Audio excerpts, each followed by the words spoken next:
What's up, everybody? Big Herc 916. You getting down with another prison talk. But this ain't a prison talk. This is a military talk. I got with me today my good friend Bernard, retired Navy. And, we got a lot of military fans out there, so I know you guys are going to enjoy this. So we're going to get into some crazy stories. Bernard, we were chopping it up, man, and I know you got some stories, man.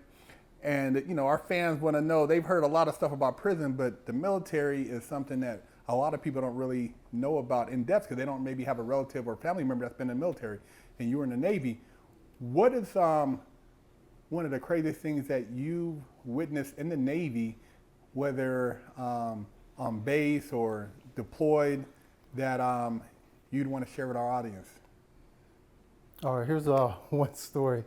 We had this, I'm stationed in Pittsburgh. We have this young sailor. He gets married. So he had an alcohol problem. So every day after work, he would go to go drink. There was like a little bar down the street. So one day he comes in, he was like, "Hey, Holmes, I got to talk to you." I'm like, "All right." He says, "So I went out with my wife's friends. We were drinking.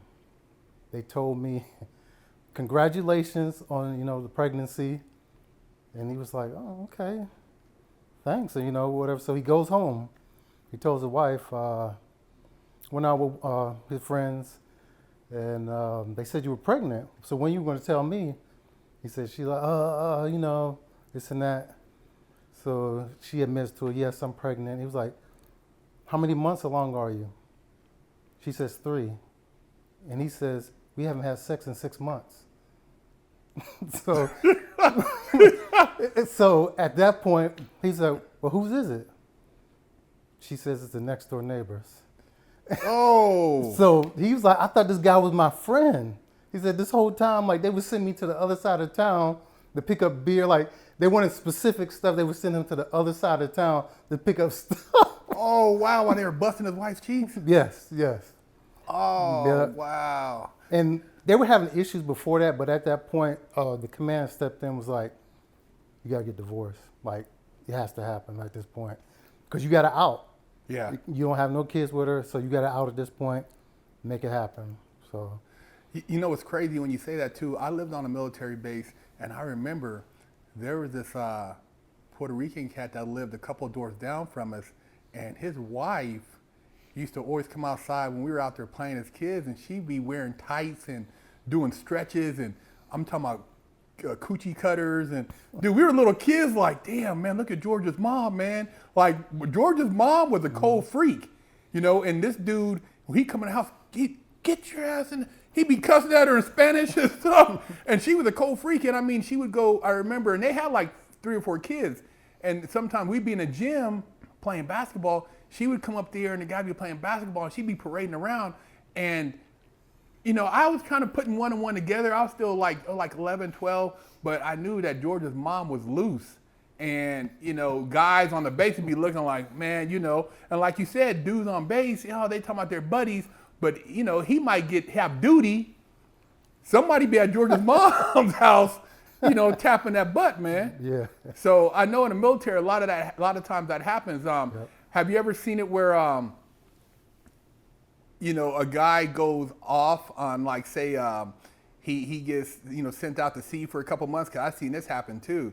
And you know how we used to have the Naval Week when the ships would come back and all the wives be waiting there, and the dudes be, looking for their wives to come up, and while he was gone for those couple months. Yeah, definitely. So the day, because I was near the CB base we talked about earlier, when they left, the base club would be jam-packed. That next day, that next Friday, the base club is jam-packed. But when they come back, it's empty, like nobody, like they disappear. Oh, man. Yeah, it happens like all the time. There was a time I met a girl, I didn't even know she was married. I'm 18, 19? Yeah, she was like, "Yeah, we're gonna have to, cut this off." And then my husband come, I'm like, "You married? Like, you married?" Oh, wow. Yeah. Another thing people don't know about too is you can get in trouble, man. Because I remember, like, in ranking where like an officer is like deploying somebody across and he's busting the cheeks of the lower guy's wife. And that's like, you can't do it because you're in a power position and you're actually sending a guy out and you're exploiting his wife. That's not a cool thing either. So we had an incident where these two guys that worked in the same office, one guy, they talked to the other guy's wife and having a threesome with them. Oh shit. So everything was cool, you know. They had the threesome. So I guess the wife started feeling bad. So she told the husband. He came into work crying, like a little baby. I kind of understand, but he came into work crying, saying like he wanted something done. So back then, the military was in charge of base housing. So another thing he said, he was like, they have a dirty house, you know, it's in that, and adultery is frowned upon in the military. So when military was in charge of base housing, they can do an on-the-spot inspection. And that's exactly what they did. That same day they did an inspection. His house was dirty. He needed to leave. You know, basically they kicked him out of base housing. He got kicked out in the Navy. But then I would say, it was within a couple of weeks, he was gone. Wow. So the guy whose wife had the affair, to get rid of him, they had his house inspected? Yeah. The ones that were married, the other couple had them get inspected and got them kicked out. Wow. Yeah, I remember that too, because they would have pop-up inspections. They could, because base housing is a privilege. And if you're not if you're untidy, because all that people don't understand, like base is all about being clean. You're representing the country and all this upstanding. And like you said, the relationship stuff, because there used to be a lot of gossip on base, man. I used to hear like stories with all kind of stuff going on. And, you know, a lot of that stuff, it gets back to the senior officers, the base commander. That's like they got to regulate that. Definitely. So I got another story right here. A lot of stuff happened when I was in California. So we had this new girl check in, and no matter how the person looks, fresh meat. Like this girl was busted. Like I'm honest, like it looked like somebody hit in the face with a bag of nickels. I ain't gonna lie. She was like no bodies, Miss 6 o'clock straight up and down both sides. But these two guys, one was like E8, other one was like an E5. She winds up getting pregnant. So the E5 felt it was his baby. So he talks his wife, and the baby's sitting this child. Oh. That's his. Oh. It's his kid. Wow. It's his kid. What? So like you said, people, like, they talk in base housing. One of the wives said, that's his kid that you watching. So it all came out. They wound up getting a paternity test. It was his kid. And crazy part, I ran into him when I got stationed in Florida, and I ran into her when I was stationed in Pittsburgh, and she gave me the whole rundown that, it was his kid. Man, and the baby looks just like him. Eyes, his white guy, like blue eyes, like baby look. Wow. There's no way you can deny that. But the white, it was like at least, I think about maybe 6 months before the wife found out. She was babysitting her husband's child. What'd the wife do? I don't know what happened. Now, did she have a kid with him too? Yeah, they had kids. They had kids as well. So the kid is hanging out with his brothers and sisters that don't know it. God. Yeah. Yeah, there's a lot of fornicating in the. You would think, like, basis. honestly, like the way we view the military, that you're gonna have a lot of upstanding citizens, but we're just average, everyday people. Yeah, exactly. Man. We know different. Yeah. We just chose a different route, in life. But you see a lot of crazy mess, man. Like I had this one lady. Every day she used to ask me, "Humbles, you see my husband's car at the barracks?" I ain't see nothing, man. So we got this new guy come in. The funny part is this guy's a cop now, funny guy. But she's like, "Horn, you ever see my husband's car by the barracks?" Yep, I seen it. He snitched on him. He snitched on his boy because when he opened the barracks, busting some cheeks. Yeah, definitely, yeah. So this happened. That was back like in the 90s. So the girl who was supposedly sleeping with the husband, I ran into her like 2014 in Tennessee. She was in this class I was taking. We were on lunch break out in town off base. She comes up to me. The first thing she says, "You know what they said about me and what's his name? It wasn't true." It's like 15 years later. The first thing she says to me is about this affair, not about hey, how you doing? Yeah, The first thing she talks to me is Trying about to this clear that affair. up. 15 years later, it's a wash to me, but obviously, she still need to like talk it out. Try to justify it. God. And it's so crazy because like I've seen how, like you said, these couples, and then I remember we, you know, I've been in a couple of times I had medical situations. I had asthma, so I went to the hospital, and my mom used to come visit me. We were stationed on Treasure Island, but we'd go I would go to Oakland Hospital, and my mom used to go, and you know, she like looking at babies because she's a babysitter, so she's really, I love kids too, but you look at the babies, and sometimes you'd go in there and you could see some of the people, husbands like looking at the baby like, damn, that kid's darker than me, man. That, you know, or they're looking at the kid like he got brown hair and how'd that happen? And you can see like my mom I used to hear her telling stories like, man, I wonder if that's his baby, because you know, like you said, you're gone and you're trying to time the birth months to, damn, was I deployed or was I home based on when this baby's being born? Yeah. So you had a lot of that, and people don't realize, like, you know, women have needs just like everybody else, and dudes are out there on, you know, they hanging out with these women on the ship and they busting cheeks. Yeah, and a lot of the times you see these people are young, fresh out of high school, want to get married. Yeah. I mean, that's They're too young. Yeah, you way too young. When I first came in, you had to request. You had to put in request to get married. If you wanted a second job, you had to request if you wanted a second job. Oh, wow. Yeah, so yeah, things were a lot different back then. Yeah, it was a lot different, man. But So you figure what the average person coming in, what, 18, 19? yeah, I was 19 when I came in, so I thought I was old. We had two people in their 30s. One guy was 33, one guy was 31. I thought I was gonna be old going in. Yeah, two guys in their 30s. But one guy, he was a Puerto Rican guy, had a sweating problem. Like, so they thought he was pissing. They thought he was peeing in bed. Like, we would wake up in the morning, big wet stain. They thought they was about to like kick him out. They come to find out he was just sweating profusely, like every night, just sweating. Yeah, so like they hooked him up to where he's pretty much getting new sheets like every other day. Damn. But yeah, this guy had a sweating problem. A professed sweater. Yeah, he was an older guy too. Oh, I was just man. like, I asked him one time, I was like, what were you doing all this time? He said, just living at home with mom. Wow. That's crazy, man. Yeah, there definitely some stories, man. I mean, especially living on base, and when you have just the culture. I mean, when you were on base, when you stayed on base, was it predominantly Navy? Was it Navy and like Coast Guard or Marines, because I know Army base is predominantly Army. Correct. So Point Magoo, that's Navy. Hueneme, Navy. I was in Jacksonville, that's Navy. Yeah, so pretty much every place I've been, the base was all Navy. Okay. So yeah, it was never no mixture. But where my wife works at now, she works for base, like a privatized company that's in charge of base housing at Fort Meade, which is Army, but they have every branch there.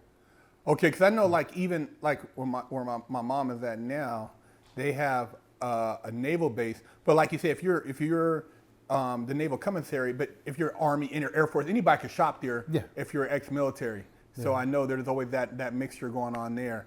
Yeah, man, it's always crazy as far as when you see the mixture. Now, did you see a lot of where you have like civilians getting caught up with like, you know, crossing like military? Because I know, you know, they're thinking, oh man, I get this military man, he got benefits and blah blah blah, you know. You definitely see that in a lot of women go after these guys. But as far as like, it happens a lot where the ship's at, like Norfolk, San Diego. Yeah, yeah. It's like they prey on these guys, man. It's like they prey. They're leeches and they won't let go. One guy in case I got stationed with him in Pittsburgh. He's a good guy, man. Good guy. His wife was a little older. She was one of those women that lived near the base in Norfolk, and she latched onto this guy and wouldn't let go. One day, this is after I had knee surgery, I'm out walking the parking lot. She pulls up with another man in the car. My man comes out and just gets in the back. What the? There's no way I'm gonna get in the back seat if my wife come picks me up at work. Who was the dude in the front seat? He wasn't family, because I wound up talking to him later. he wasn't family, and he would talk to me, but he wouldn't go to that far as saying this is exactly what's going on. But he would say There's a situation. he just was like, yeah, I love my wife so much, you know, she just Oh, he was getting cucked. like He's a little cuckold. Oh, Yeah. man. yeah, she That's was crazy. Yeah, you see it a lot. You see it, and I never seen like no fist fights, like at work or nothing like that. Everything was always behind women. Yeah. Just yeah. like in the streets, you hear like a lot of beef. Exactly. Starts out behind women. Like even in these like most of these neighborhood beefs started off somebody sleeping with somebody's Mm-hmm. girl, then it just spreads from there, and then now you got a beef going on for years over some female that's been hooked up with everybody in the neighborhood. Yeah. You know, another thing too, I wanted to mention, like I know almost like officer and a gentleman, but when you have people don't understand, when you have status in the military, like if you got enlisted, but then when you have people who come in and who went to like say officers training Yes. or college, and they come in as an officer, that's a whole nother level because you work your way up and you become like chief, master chief. But when you come in and start off as a senior officer, you know, officer, then senior officer, and it's a whole nother level of power and Definitely. status among your peers as far as what you have access to. And I know them guys, when I used to see them on base, they walk around like studs. Yes, most of them. Here's one thing like we would joke about. You can tell somebody who came in enlisted and became officer by their wife. What do you mean by that? Most officers do have, you know, very pretty wives. Most enlisted do not. So those They blow guys it so those guys that, you know, came in enlisted, you know, marry these ugly women and become officers. Yeah. They put in the work. Yeah. You know what? You're right about that too. Because I remember like playing little league baseball, and like you say, you see some of these dudes' wives, but then like the officers. See, when I lived on the base, it was TI, and then you have YBI. YBI, you're Babuena Island, whereas all the officers, their houses was nicer. I mean, now that's probably like, you know, it's considered like living in, you know, probably like Beverly Hills or something, because it was like a nicer, and you had these little houses. But the officers' houses, like you said, were nicer. The wives were more like, they had their own little clique. Definitely. And the officers' club was only for the officers, so it was almost like a class system within the military. Well, the way it even works, the wives should be hanging out with the officer wives. They're not supposed to hang out with enlisted wives. That's right. They separate it. There's a term they call it, like fraternizing. It's called fraternization. That's right. So you can't, like, you know, break that. But it still happens a lot. You see people still dating, you know, doing stuff during deployment. So Yeah, because I could also remember like, you know, on base where dudes would get caught up, because you had a lot of dudes who were, what do they call them when they're new guys? Is there a term for when you first come into the military? I don't know if it's enlisted or you're still new, but they would have the guys who just came in, and a lot of those guys would get caught up with, you know, they got these young girls on base that be trying to go and hook up with these older guys, thinking they're gonna, you know, catch these young guys, and you know they're dressing up. They're like, damn, that girl, she's still in high school, but she's over trying to, you know, hang out by the club and stuff like that, and she's trying to, you know, come up on an older guy, thinking that she's somebody now because she got a guy who's maybe 18, 19. He's only been in a year, but he's still new to the military. yeah, I've seen it happen. More so, it was with Filipino girls. I don't know if it was something like, because, you know, a lot of them, that's how they caught some of the Navy guys to get over here. That's right. And I don't know if it was something like that's how they raised their kid, but I did notice, I do notice that like there would be some of the not all of them, but it would be a few hanging around the barracks and stuff like that. Yep. Yeah. That's I noticed like they were always trying to look older than what they were, and I'd be peeping that out like, dang, why is so and so? What is she? You know, and she's like, she wouldn't pay us no attention. We were little kids, younger kids, but she would jump from her little age group, 15, 16, and she's trying to catch, you know, these guys who, like I said, they had maybe barely been in, and maybe they're going through, it's not boot camp, but like when they got like, these guys are still getting like the base pay, and they're kind of still hanging out, like you said, in the barracks, almost like a dormitory, and they're trying to catch them something up in there. Yeah, it's a lot of, you know, it's just like you said, college. Yeah. You know? Yep.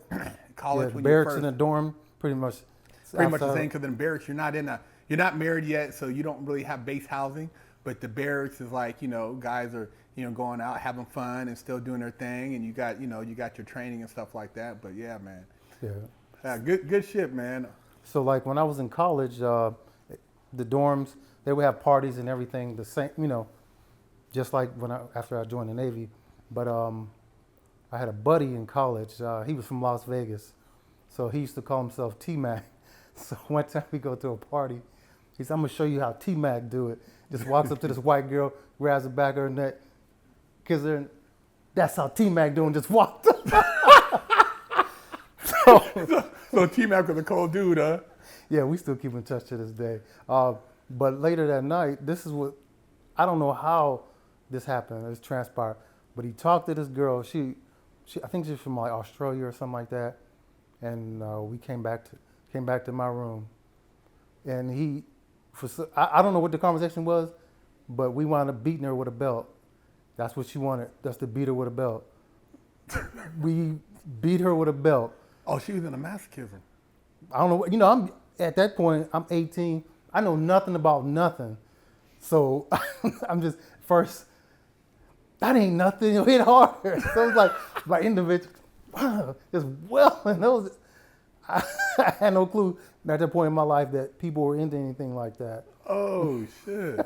So T-Mac was a cold. He bringing all type of little elements to the situation. Yeah, Huh? now he goes by the name Mac Macy. He's a wild dude, man. Oh Yeah. man, I know you guys have some stories together, huh? Yeah, definitely. And what's crazy is, he's from Las Vegas. I come from this little town, Aliquippa. We lived in a little 2-bedroom house. Me, my mom, and my sister. The first time he comes home with me, there's a murder.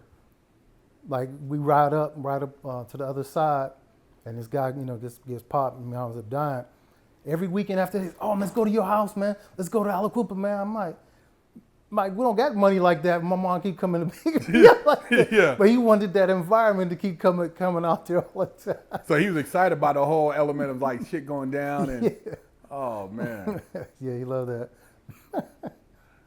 Hey, you guys, there you have it, man. Big Herc Bernard, Tales from the Military.